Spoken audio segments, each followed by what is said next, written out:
Bom dia, meus irmãos. Que a graça e a paz do Senhor Jesus esteja em sua vida, amém? Por mais que a gente já esteja, de certa forma, acostumado a falar, sempre dá aquele friozinho, né? Tem que dar uma respirada para poder chegar aqui e realmente se deixar usar pelo Senhor. E eu quero nessa manhã refletir um pouco com você a respeito de escolhas.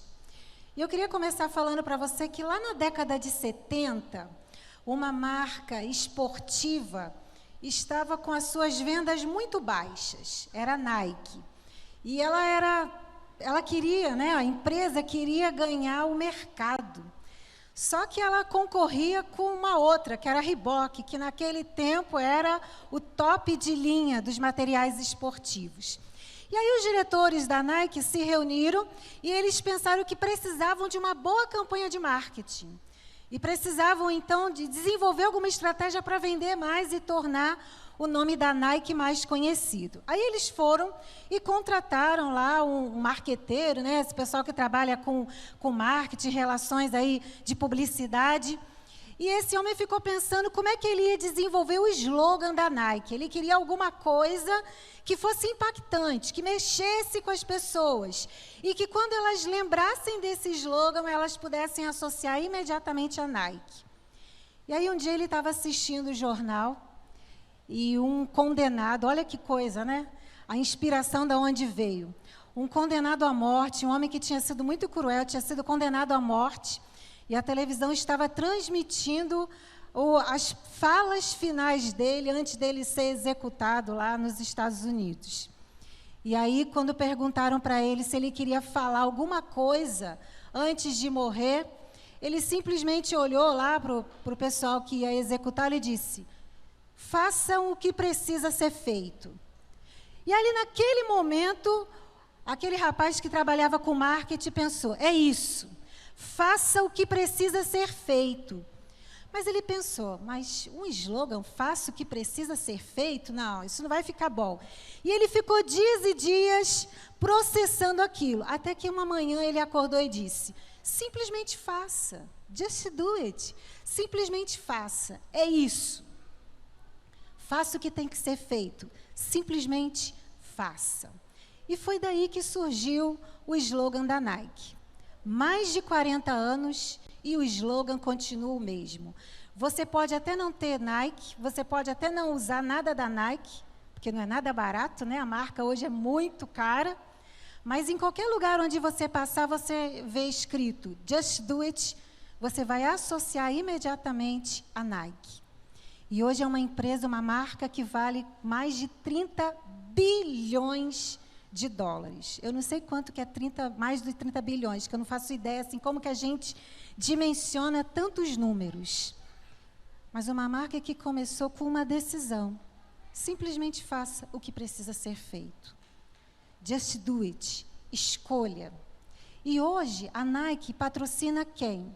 Grandes esportistas que decidem fazer diferença nos esportes, que são nomes que fazem diferença e que se movimentam. Tem gente aí do golfe, do basquete, do futebol, das mais variadas classes esportivas. E gente comum. E o conceito da marca diz assim: saia do lugar, faça alguma coisa, escolha se movimentar. E é sobre escolhas que a gente vai falar nessa manhã. Não as escolhas que a Nike propõe, mas as escolhas que a palavra de Deus nos impõe. Está diante de nós, se nós vamos simplesmente fazer essas escolhas, simplesmente faça, ou vamos nos negar a fazer essas escolhas. E para isso eu quero convidar você a abrir a palavra de Deus, a sua Bíblia, no livro, na carta de Paulo a Timóteo, a segunda carta de Paulo. E nós vamos ler alguns textos. Por isso que eu vou pedir que você esteja com a sua Bíblia aberta. Porque enquanto a gente for falando algumas etapas da mensagem, a gente vai ler alguns textos dessa carta. É uma carta da prisão, Paulo já estava preso, perto de ser executado. É também considerado uma carta pastoral, porque ele redige isso dando conselhos ao jovem pastor Timóteo. E já estava pertinho da sua morte, Paulo não poderia deixar de dar os seus últimos conselhos, as suas últimas orientações. É uma carta que fala sobre a corrupção dos últimos dias, uma carta que fala sobre a importância de, por ser um mundo tão corrupto, a importância de permanecer fiel à doutrina, de permanecer fiel ao Senhor. Enfim, Paulo ele vai se preocupando em munir Timóteo daqueles conselhos finais, quase que um pai espiritual cuidando do seu filho. E quando ele começa a falar com Timóteo, uma das coisas que mais me chama a atenção nessa carta é que 4 vezes, a carta tem 4 capítulos. Então, uma vez em cada um desses capítulos, Paulo vai dizendo, olha, no mundo você vai ver isso, a coisa está acontecendo assim, está tudo desse jeito, tu, porém, seja diferente. E todas as vezes que Paulo usa essa expressão, tu, porém, ele está dizendo para Timóteo, olha, ainda que as coisas estejam indo para um caminho, você escolha ser diferente. Você faça uma escolha que vá na contramão disso. E aí eu quero começar no capítulo 2, versículo de 1 a 13. A Bíblia diz assim, tu, porém, meu filho, fortifica-te na graça que há em Cristo Jesus. O que ouviste de mim diante de muitas testemunhas, transmite-o a homens que sejam fiéis e aptos, para que também ensinem outros.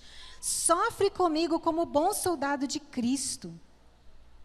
Nenhum soldado em serviço se envolve com assuntos da vida civil, pois deseja agradar aquele que o alistou para a guerra. E se um atleta competir nos jogos públicos, não será coroado se não cumprir o regulamento. O agricultor que trabalha deve ser o primeiro a se beneficiar dos frutos colhidos. Medita no que eu estou te dizendo, pois o Senhor te fará entender tudo. Lembra-te de Cristo Jesus, ressurreto dentre os mortos, descendente de Davi, de acordo com o meu evangelho, pelo qual sofro a ponto de ser preso como criminoso. Mas a palavra de Deus não está presa. Por isso, suporto todas as coisas por amor dos eleitos, para que também eles alcancem a salvação que há em Cristo Jesus com glória eterna. Essa palavra é digna de crédito. Se já morremos com Ele também viveremos. E se perseveramos com Ele, também reinaremos. Se o negamos, Ele também nos negará. Se somos fiéis, Ele permanece fiel, pois não pode negar-se a si mesmo. E depois ainda o 20 e 21. Numa casa que é grande, não há somente vasos de ouro e de prata, mas também de madeira e de barro. Uns, na verdade, para uso honroso. Outros, porém, para uso desonroso. Se alguém se purificar dessas coisas, será vaso para a honra, santificado e útil ao Senhor, preparado para toda boa obra. O que Paulo estava dizendo para Timóteo, se a gente fosse resumir tudo isso aí, escolha servir a Deus com todo o seu coração. E é isso que eu quero nessa manhã, em primeiro lugar, deixar com você. Independente de todas as circunstâncias que nós temos visto, vivido, aquilo que a gente tem visto o mundo pregar, as novas ideologias e tanta coisa que a gente tem vivido, nós precisamos fazer escolhas de servir a Deus com todo o nosso coração ou não servi-lo. Essa é uma escolha que começa por cada um de nós. E não dá para você terceirizar essa escolha. Não dá para a gente ficar em cima do muro. Não é um tipo de decisão que a gente fica adiando e protelando e diz, eu vou pensar se eu quero ou não servir a Deus. Porque é um tipo de escolha que ou eu decido servir a Deus, ou eu decido não servir.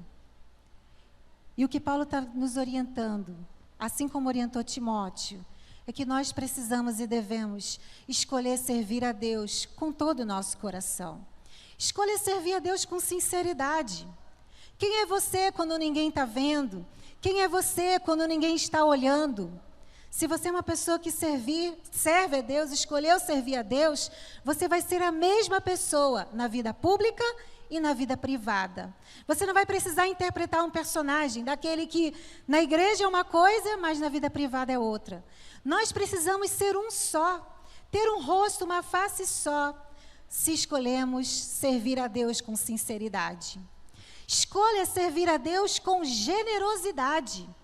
Quantas vezes a gente precisa olhar para a necessidade da igreja como um todo, quando a gente vem, a gente oferta, as necessidades que a nossa igreja tem, os desafios que a nossa igreja tem, Quantas vezes nós não colocamos diante do Senhor aquilo que nos é importante? Às vezes a gente acaba dando daquilo que sobra. Mas nós precisamos aprender a sermos generosos e servir a Deus com generosidade, olhando para as necessidades da igreja, olhando para as necessidades das pessoas, mas decidindo, de fato, viver uma vida com um coração que escolheu servir ao Senhor. Eu me lembro que quando eu fui para o campo missionário, isso já faz um tempinho, eu era uma jovem missionária de 20 e poucos anos. E meu primeiro campo missionário foi na cidade de Serra Negra, que fica lá no Circuito das Águas, no interior de São Paulo. Havia naquela cidade um pastor que já tinha para lá dos seus 70 anos, já aposentado do ministério. Ele tinha sido pastor em algumas igrejas grandes em São Paulo, na capital. Quando ele se aposentou, ele foi morar no interior, em Serra Negra, porque a esposa dele estava muito doente e ela precisava de um local, um ambiente onde o clima favorecesse o tratamento da sua saúde. Então, eles foram para Serra Negra. Eles eram sozinhos, porque a única filha deles morava nos Estados Unidos. Um pastor idoso, que era surdo de um ouvido e cego de um olho.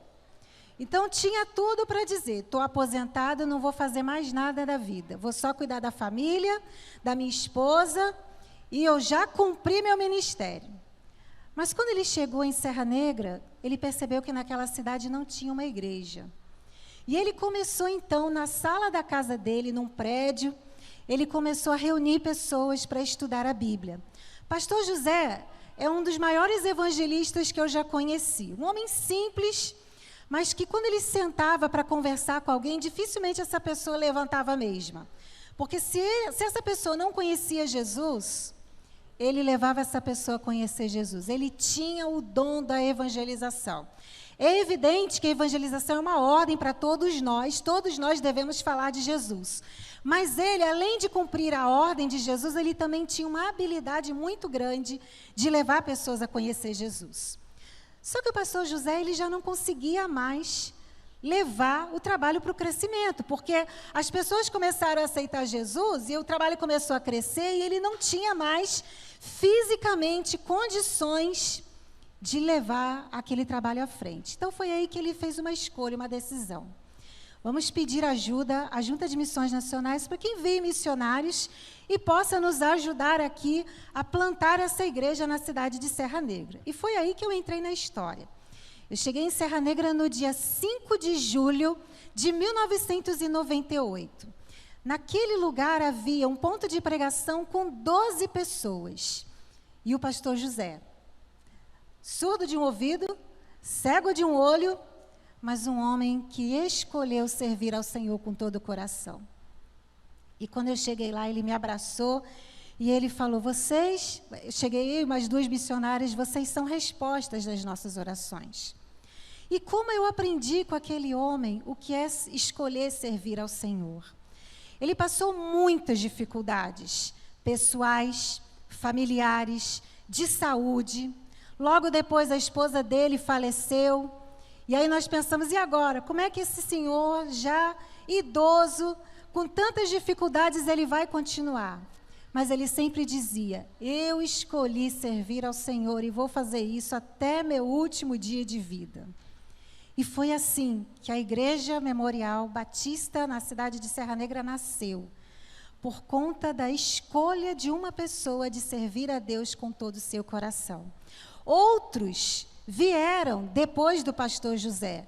Estivemos lá por um tempo, levamos essa igreja à organização. Se você for lá em Serra Negra, a igreja está lá. 23 anos depois, essa igreja está lá, porque ela foi organizada nos 100 anos do trabalho dos batistas em São Paulo, em 23 de janeiro do ano 2000. Então, tem 23 anos que essa igreja está lá organizada. Mas tudo porque uma pessoa escolheu servir ao Senhor com todo o seu coração. Quando nós escolhemos servir ao Senhor com o nosso coração, as nossas escolhas impactam na vida das outras pessoas. Não adianta a gente pensar que nossas escolhas, elas são apenas nossas, que nós escolhemos as coisas porque somos livres. E às vezes eu escuto muito isso, né? Ah, eu sou livre, eu faço o que eu quiser, eu escolho o que eu quiser. É verdade, até a segunda linha. Porque muitas das nossas escolhas, elas vão afetar as pessoas que estão próximas de nós. Seja para o bem ou para o mal. Pais, muitas vezes, choram porque veem seus filhos escolhendo caminhos para longe do Senhor. Às vezes, esposas choram porque veem seus maridos fazendo escolhas que desagradam ao Senhor, e vice-versa. Às vezes, nós mesmos choramos quando não administramos corretamente os nossos recursos, e aí acabamos trazendo problema para a nossa família, quando nos embolamos nas nossas finanças. Muitas vezes, quando escolhemos desobedecer a Deus e sermos infiéis, causamos escândalos para a igreja do Senhor, e aí trazemos problemas para a igreja. A escolha foi minha? Foi, mas ela afetou outras pessoas. Então não dá para a gente achar que quando a gente escolhe alguma coisa para a nossa vida, a escolha é só para a gente, porque não é verdade. Qualquer escolha que nós tomamos, elas vão impactar de alguma maneira a vida das pessoas. As pessoas que estão próximas de nós imediatamente, e às vezes as pessoas até que nós não conhecemos. Às vezes alguém sofre um acidente de carro, porque uma outra pessoa escolheu beber mais do que devia. E aí foi imprudente. E você que nada tinha a ver com isso, às vezes foi vítima de um acidente porque alguém fez uma escolha errada. E aí eu me lembro de uma frase, de um ditado que eu aprendi lá na adolescência. Nós somos livres para escolher o que nós queremos, mas nós não somos livres para escolher as consequências das nossas escolhas. Nós somos livres para escolher o que queremos, mas não somos livres para escolher as consequências das nossas escolhas. Então, se nós não podemos escolher as consequências do que escolhemos, nós precisamos fazer escolhas sábias. Precisamos fazer escolhas sensatas, fazer escolhas que estejam debaixo da graça e da misericórdia de Deus. Então, escolha servir a Deus com todo o seu coração. Escolha servir a Deus como prioridade número 1 da sua vida. Escolha servir a Deus com generosidade, com sinceridade, com inteireza de coração. Não importa se lá fora tanta gente não quer isso. Seja você, porém, né? Tu, porém, escolha diferente. Escolha servir ao Senhor. Era o que Paulo estava falando para Timóteo. As escolhas do pastor José mudaram a vida de muita gente. Ele já não está entre nós, ele já está na glória. Mas os efeitos das suas escolhas continuam reverberando. Os efeitos da escolha de Paulo, de ser um missionário, de ser um propagador das boas novas, nós ainda estamos desfrutando delas. Porque se o evangelho chegou até nós, Paulo foi um dos que ajudou a anunciar a Jesus. E as suas escolhas? Como elas têm impactado a vida das pessoas? Você tem impactado a vida das pessoas para o bem ou para o mal? E eu quero desafiar você nessa manhã a pedir ao Senhor que te dê sabedoria para você escolhê-lo em primeiro lugar. Na sua vida, nos seus relacionamentos, nas suas finanças, no seu procedimento, no seu trabalho. Você pode servir a Deus aonde você estiver, no ministério da igreja, mas é preciso que você escolha, em primeiro lugar, servir ao Senhor. Quando a gente recebe o salário, né, tanta coisa para pagar, tem uns boletos lá que parece que se amontoam. Você pode escolher pagar tudo. Mas você pode também escolher, em primeiro lugar, servir ao Senhor com o que você tem. Lembrando que todas as coisas nos serão acrescentadas. Quando você tem um talento, um dom, você pode escolher enterrá-lo. Mas você também pode escolher colocar a serviço do Senhor para que outras pessoas sejam abençoadas com o dom que Deus te deu. Nós podemos servir ao Senhor com o que temos e o que somos. Em segundo lugar, Paulo vai falar para Timóteo que além de servir a Deus, além de ir na contramão daquele século e de ir na contramão de toda a corrupção daquilo que ele estava vendo, fazendo, testemunhando, não fazendo, né?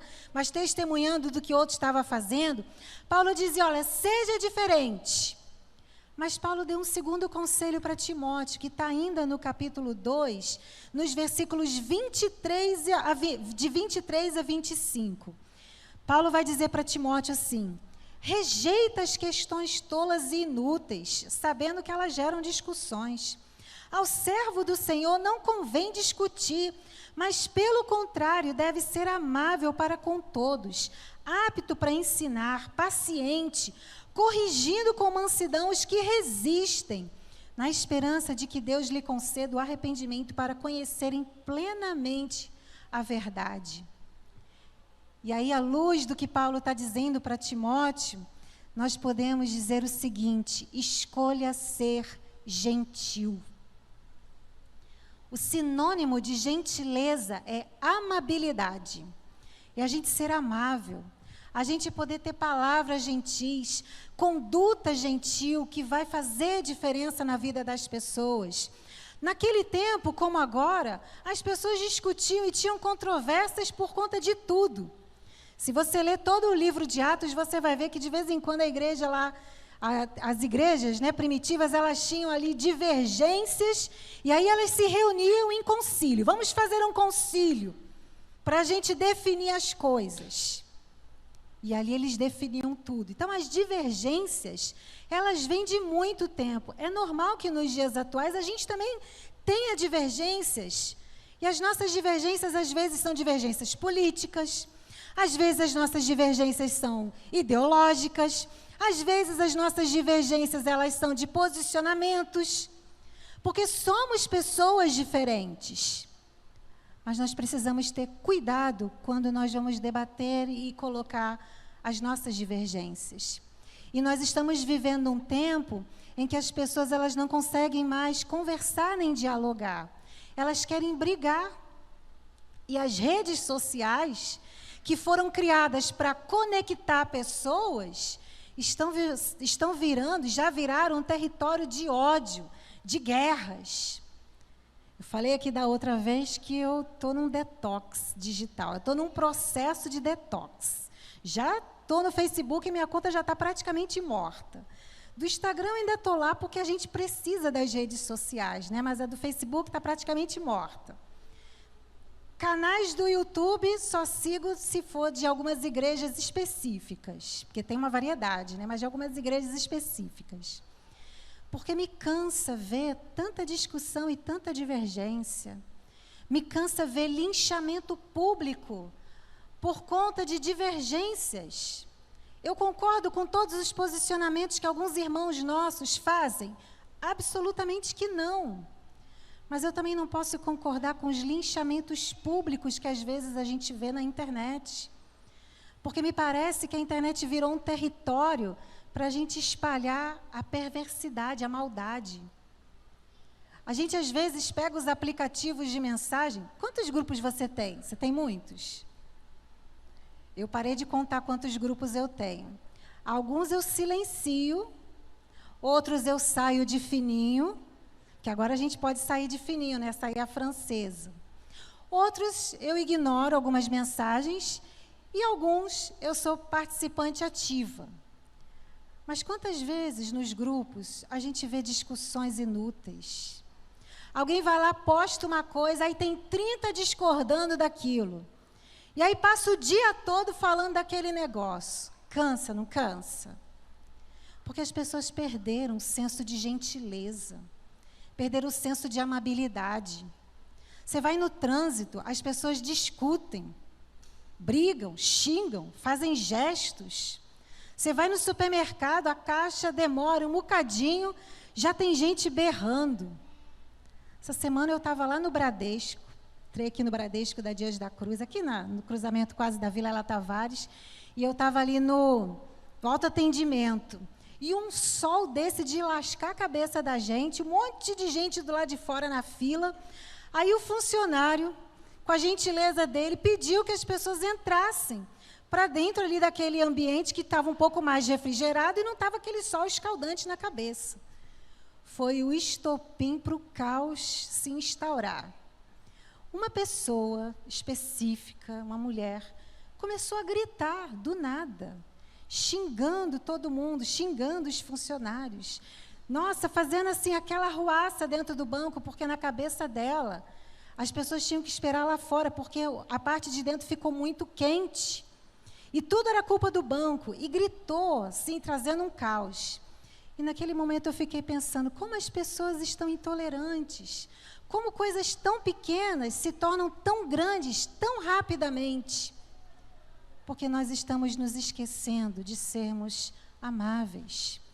Mas Paulo está dizendo para Timóteo, olha, evita conversa tola, não fica entrando nessas discussões besta. Eu estou trazendo para a nossa linguagem de hoje, ele não usou esse termo. Mas não fica discutindo por besteira, debatendo política. Daqui a pouco muda o governo de novo, daqui a 4 anos, não é nem daqui a 4 anos, ano que vem, né? Já deve ter eleição de novo. Aí está a gente perturbando um ou outro por causa de posicionamento político. Vote em quem você acha que deve votar, com a sua consciência. Mas não maltrate seus irmãos, não maltrate sua família, não maltrate seus amigos, não brigue com as pessoas. Porque você tem um posicionamento diferente. Porque quem está lá no poder amanhã sai. Mas quem convive com você, do seu lado, tem muito mais valor. Precisamos ser conscientes, sim, cidadãos conscientes. Mas não podemos esquecer a amabilidade. Na década de 70, estou na década de 70, né? Porque eu estou estudando, viu, pastor? Algumas coisas da década de 70 e eu estou com a década de 70 aqui. O que aconteceu na década de 70? Alguns fatos históricos. Mas na década de 60, que antecipou a de 70... teve um grande incêndio lá em Niterói, num circo. Eu não era nascida, viu, gente? Mas a história conta que teve um acidente, um incêndio num circo lá em Niterói, e morreram mais de 500 pessoas, a maioria crianças. E isso mexeu com a vida de um homem que morava lá no interior de São Paulo. Então, o que ele fez? Ele saiu de São Paulo e veio para o Rio de Janeiro consolar os familiares de pessoas que tinham perdido no circo. E ele, então, estabeleceu a sua morada e ele começou, na década de 70, escrever frases. Ele colocava para fora aquilo que ele sentia, das suas emoções, dos seus sentimentos. E ele usava a poesia para consolar as pessoas que estavam enlutadas. E aquilo se estendeu, porque ele fez isso movido pelo que tinha acontecido lá no incêndio. Mas o tempo passou e ele continuou fazendo isso. E aí um dia ele decidiu começar a escrever as suas divagações poéticas nos viadutos da cidade. O nome desse homem era José da Trino. E ele então começou lá na Avenida Brasil a escrever um monte dos seus escritos. E uma das suas poesias ficou conhecida, e inclusive é uma das marcas aqui do Rio de Janeiro. Gentileza gera gentileza. Algumas pessoas chamam José da Trino de profeta, né? Mas ele não era um profeta, ele era um poeta urbano, um artista que tinha lá as suas divagações, né? Que a gente não precisa concordar com tudo, mas ele falava que a amabilidade e a gentileza que nós temos no trato e na fala pode curar as pessoas e pode curar a nossa sociedade. E ele dizia que aquilo que tinha acontecido lá, toda aquela crueldade de ver as crianças mortas naquele incêndio, isso era uma metáfora do que estava acontecendo na sociedade, que nós estávamos sendo incendiados, estávamos virando cinzas, porque estávamos deixando de ser amáveis. E foi por isso que ele usou a palavra, né? Gentileza gera gentileza. E aí hoje a gente vê tanta gente usando, né, isso na camisa, não sabe nem de onde veio. Eu também não sabia não, fui pesquisar. Ele morreu em 1996. E hoje as suas poesias são patrimônio cultural do Rio de Janeiro. Nós precisamos aprender a ser gentis e a escolher ser gentis. Às vezes vai ser difícil a gente trazer uma palavra amável, quem nos tira do sério. Quem tem um temperamento mais, né, acalorado, sabe que isso é um exercício de fé. Domínio próprio tem que ser aquele fruto do Espírito que está ali junto com você o tempo todo, porque a vontade é de pegar no pescoço e sacudir, né? O pastor estava falando aqui das coisas que foram roubadas, que a gente precisa orar, e eu cá com meus botões, a gente precisa dar uma lambada e depois a gente ora. Mas não vai fazer isso não, né? Mas esse é o meu lado carnal feio falando, porque na realidade a gente precisa orar mesmo. Mas quantos de nós às vezes não pensa coisas e fala coisas que não são agradáveis, que não são edificantes? Quantas vezes a gente responde de uma forma que machuca o outro? Mas Paulo está dizendo, olha, corrija com mansidão. Ele não está dizendo para você passar a mão por cima do erro, de jeito nenhum. Ele está dizendo, corrija, mas faça isso com mansidão. Faça isso com palavras que sejam abençoadoras, porque ao servo do Senhor não convém discutir, ao contrário, deve ser amável para com todos. Escolha ser gentil. Quando a gente escolhe ser gentil, a gente pode impactar a vida das pessoas pela forma como nós as tratamos. Em terceiro e último lugar, versículo 2 do capítulo 4. Paulo vai dar uns conselhos diretos ainda para Timóteo. Às vezes esse versículo, né, capítulo 4, versículo 2, às vezes ele é usado apenas para os pastores. Mas Paulo não estava falando só para pastor, ele estava falando para Timóteo, e a palavra de Deus fala para todos nós, inclusive para os pastores. E diz assim, prega a palavra, insiste, a tempo e fora de tempo, aconselha, repreende, exorta com toda a paciência e ensino. E nos versículos de 6 a 8, Paulo diz assim, porque quanto a mim, eu já estou sendo derramado como oferta de libação, e o tempo da minha partida está próximo. Eu combati o bom combate, terminei a carreira, guardei a fé. Desde agora, a coroa da justiça me está reservada, a qual o Senhor, justo juiz, me dará naquele dia, e não somente a mim, mas a todos que amarem a sua vinda. Escolha impactar outras vidas. Foi o que Paulo fez. A mudança de Paulo começou quando ele ainda era Saulo, no caminho para Damasco. Ele tinha ido porque ele era uma pessoa que acreditava na lei judaica, e ele acreditava que os cristãos estavam indo contra a lei judaica, então ele escolheu ir para Damasco para prender e matar judeus, cristãos. E no caminho de Damasco, ele encontra com Jesus. E a partir daquele momento, ele escolhe servir a Jesus. Jesus mesmo disse para ele que as coisas não seriam fáceis. Mas a partir das escolhas de Paulo, a vida dele impactou muita gente. Quantas cartas Paulo escreveu às igrejas? Quantas cartas Paulo escreveu às pessoas e a nós?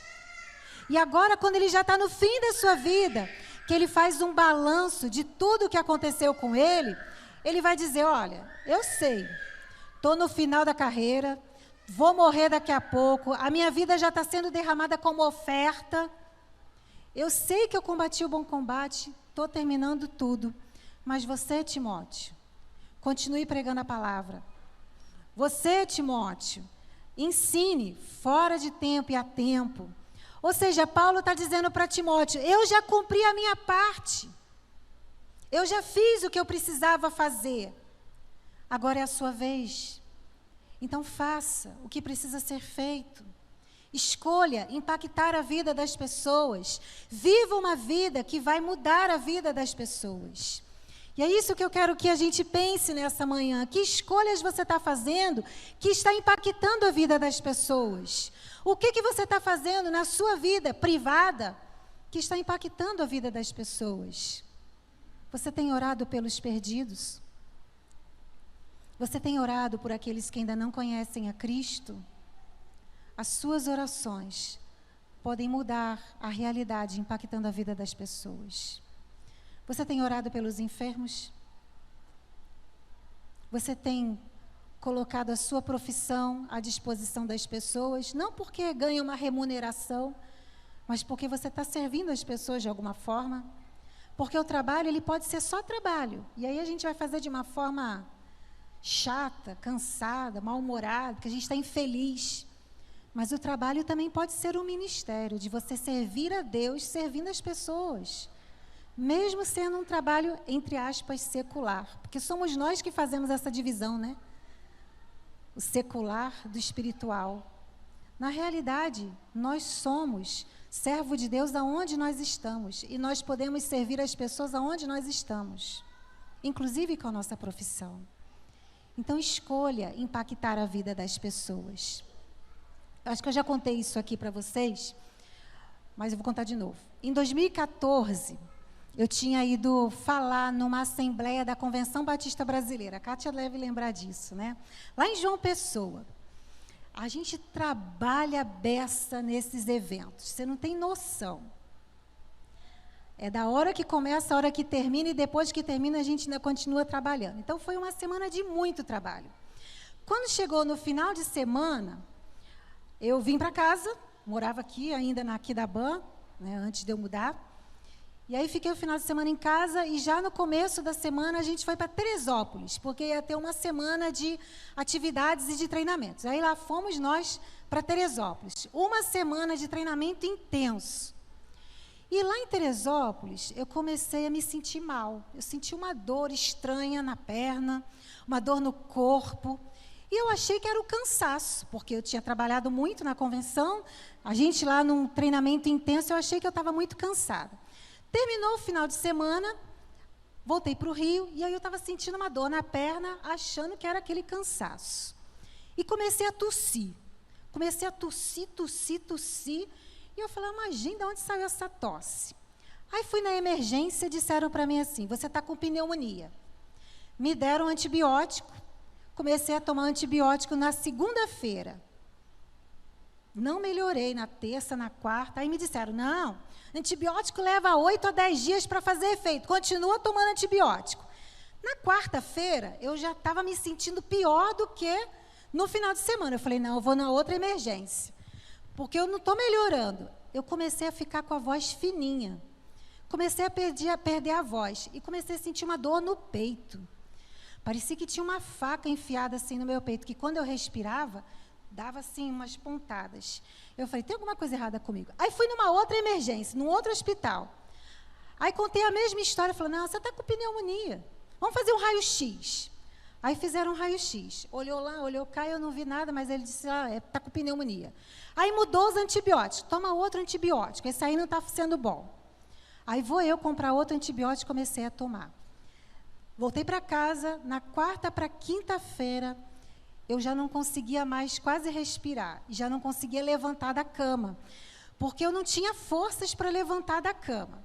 Aí René chega do trabalho, na quinta-feira à noite, e ele falou, tem alguma coisa errada, não é possível que seja pneumonia. Aí ligamos para minha mãe, naquela época minha mãe era viva ainda, e a minha mãe falou, não é possível. Um dos médicos tinha dito assim, está com água no pulmão.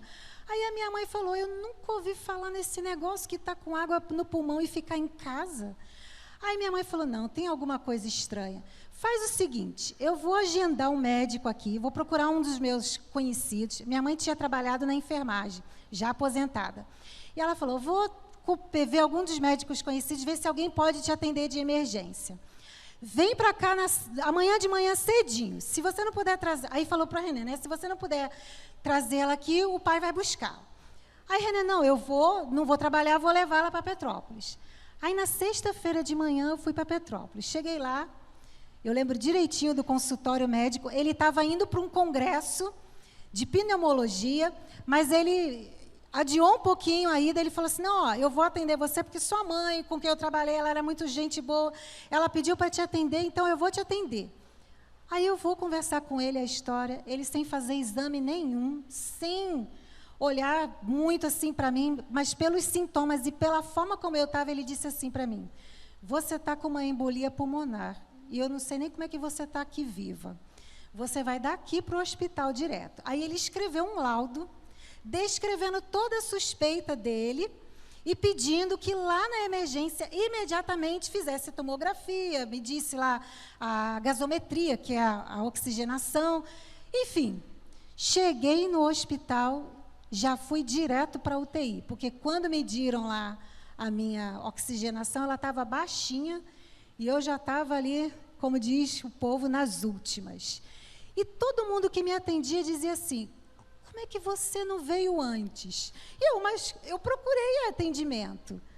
Mas eu já nem conseguia falar. Me colocaram no oxigênio, fui para a UTI e foram 12 dias de UTI. 12 dias. As medicações que me deram, eu tive efeitos colaterais e aí eles tiveram dificuldade de saber se mantinha a medicação para eu melhorar da embolia e tentar me salvar, ou se suspendia a medicação porque ela estava me fazendo mais mal em outras áreas do que bem. Então, assim, era aquele dilema. E eu me lembro do médico, quando ele chegou na minha frente, ele disse assim, olha, sua situação é grave, viu, menina? Me chamou de menina, olha que beleza. Sua situação é grave. Se você crê em alguma coisa, é hora de você falar e buscar fazer suas preces. Eu ouvia ele discutindo com os médicos o meu caso, porque era UTI, eu estava lúcida, estava com oxigênio, mas eu estava lúcida. As pessoas, quando entravam para me visitar, já entravam com a cara de que eu já tinha morrido. Que entrava todo mundo assim, com a cara inchada, que tinha chorado, achando que eu não tinha percebido. Mas naqueles 12 dias na UTI, foram os 12 dias que Deus mais falou comigo na minha vida inteira. E eu me lembro que eu falei para Deus sobre as minhas escolhas. Eu agradeci a Deus por tudo que Ele já tinha feito na minha vida e que eu era feliz até aquele momento. Que se Ele quisesse me levar, eu era grata pela vida que Ele tinha me dado até ali. Eu pedi a Deus que consolasse as pessoas da minha família, pedi ao Senhor que realmente cuidasse daquilo que ia ficar. Mas uma coisa eu disse para o Senhor, e eu me lembro assim, a minha vida pertence ao Senhor 2 vezes. Primeiro, porque quando eu nasci, meus pais me consagraram ao Senhor. Então eu sou tua desde o nascimento. Mas eu também pertenço ao Senhor porque quando eu tive o meu raciocínio e a minha oportunidade de escolher, eu escolhi o Senhor. E hoje, novamente, eu escolho ao Senhor. E eu deixo que o Senhor decida o que o Senhor quer para mim. Eu escolho entregar a minha vida nas tuas mãos. Se eu estou aqui hoje, porque Deus tinha propósitos ainda. Mas o que eu quero dizer para você? Que naquele momento eu disse para o Senhor que se Ele ainda tinha coisas para fazer através da minha vida, que Ele me levantasse dali. Se o meu tempo tivesse terminado, tudo bem. Mas que se Ele ainda tivesse alguma coisa para fazer por meio do dom, do chamado que Ele me deu, que Ele me levantasse. Eu escolhi impactar a vida das pessoas. E eu não faço isso por quem eu sou, mas por aquilo que Deus é através de mim. Escolha servir a Deus com todo o seu coração, com sinceridade, com generosidade. Escolha ser gentil. Escolha impactar a vida das pessoas, independente das circunstâncias. É muito fácil a gente escolher quando tudo vai bem. Fazer escolhas quando tudo vai bem é ótimo. Mas o grande desafio é quando nós estamos num dilema. E aí nós precisamos escolher se nós queremos ou não sermos instrumentos de Deus para impactar a vida das pessoas. Seja um instrumento de Deus. Abaixe sua cabeça. Você pode fazer as suas escolhas nessa manhã, de viver a sua vida como você tem vivido até aqui. Ou você pode escolher servir a Deus com todo o seu coração, independente das circunstâncias. Você pode escolher ser gentil, e isso vai demandar de você muito esforço, porque a gente vive num tempo de muita maldade. Mas você pode escolher ser diferente. Faça o que tem que ser feito, aquilo que a Bíblia está nos dizendo. Escolha impactar a vida das pessoas. Se Paulo talvez estivesse vivendo nos nossos dias, ele diria para Timóteo: Timóteo, simplesmente faça. Simplesmente faça. Just do it. Simplesmente faça. Faça acontecer. Faça acontecer com seu coração fiel ao Senhor. Faça acontecer com a sua gentileza. Faça acontecer impactando a vida das pessoas. Faça aquilo que tem que ser feito. Faça a diferença. Escolha ser diferente. Pai, em nome de Jesus, nós queremos te agradecer, porque o Senhor é o nosso Deus. Sabemos, Deus, que no nosso tempo, às vezes é tão difícil escolher o que é correto. Mas à luz da tua palavra, eu quero te pedir que o Senhor nos ajude a fazermos escolhas que vão direto ao teu coração. Nós queremos, Deus, a começar em mim, escolher ter um coração que serve ao Senhor inteiramente. Sabemos que somos errantes, negligentes, falhos. Sabemos que somos limitados e pecadores. Mas nós apresentamos o nosso coração ao Senhor, com toda a limitação que nós temos, desejosos de servir ao Senhor com todo o nosso coração, sabendo que é o teu Espírito que vai nos purificar, nos santificar e nos ajudar a prosseguir. Nós queremos, Pai, escolher nessa manhã sermos gentis, sermos amáveis, evitar discussões, brigas, discórdias. Deus, nós estamos cansados disso. Nós queremos viver de uma forma mais amável, de uma forma que corrige com mansidão, que orienta, que aconselha. Então nos ajude. Nos ajude quando o nosso próprio temperamento quiser nos trair. Que o teu Espírito, Deus, domine o nosso temperamento e que, dominados pelo Senhor, possamos ter palavras de amabilidade e de gentileza. E isso mexa com o coração das pessoas. Nos ajude, Deus, nessa manhã também, a escolhermos impactar a vida das pessoas. Não nos deixe levar para a sepultura os talentos, os dons que o Senhor nos deu. Nós queremos impactar a vida das pessoas, colocando diante do Senhor os nossos dons e talentos para te servir, sabendo que isso vai impactar a vida das pessoas. Não queremos, Deus, que os nossos bens sejam apenas usados para juntar muito tesouro aqui, enriquecer, ter uma vida abastada. Não, Senhor, nós queremos que os nossos bens, os nossos recursos também sejam usados para impactar a vida das pessoas. Porque quando nós ofertamos ao Senhor, quando nós nos dispomos ao Senhor, as pessoas são impactadas por meio da tua igreja e por meio daqueles que servem a tua igreja. Então nos ajude, Deus, nos ajude a escolher ter um coração que impacte a vida das pessoas. Nós te pedimos isso, em nome de Jesus. Amém. Amém.